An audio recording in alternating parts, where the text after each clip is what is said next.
ખેડામાં ભાજપમાં ભડકો જોવા મળ્યો। કપડવંજના ભાજપના 5 નેતાઓ નારાજગીના કારણે કોંગ્રેસમાં જોડાયા। તાલુકા પંચાયતની સામાન્ય અને પાલિકાની પેટા ચૂંટણી સમયે કોંગ્રેસનો ખેસારણ કરતા રાજકારણ ગરમાયું। પૂર્વ કેબિનેટ મંત્રી બિમલ શાહ, પૂર્વ કપડવંજ ધારાસભ્ય, જિલ્લા કોંગ્રેસ પ્રમુખની હાજરીમાં 5 નેતાઓ કોંગ્રેસમાં જોડાયા। ભાજપમાં સંતોષ અને અવગણનાને કારણે ભાજપ છોડી કોંગ્રેસમાં પક્ષપલટો કર્યો।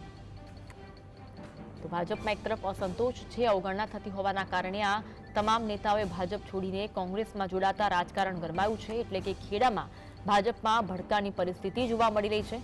કપડવંજ ભાજપના 5 નેતાઓ નારાજગીના કારણે કોંગ્રેસમાં જોડાયા હોવાનું સામે આવ્યું છે, જેના કારણે હાલ તો રાજકારણ ગરમાયું।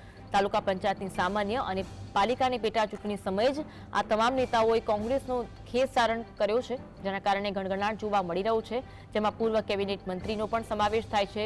પૂર્વ કપડવંજ ધારાસભ્ય, જિલ્લા કોંગ્રેસ પ્રમુખની હાજરીમાં 5 નેતાઓ કોંગ્રેસમાં જોડાયા। તો ભાજપમાં સંતોષ જોવા મળી રહ્યો છે, ભાજપમાં અવગણના થતી હોવાની વાત તેમના દ્વારા કરવામાં આવી।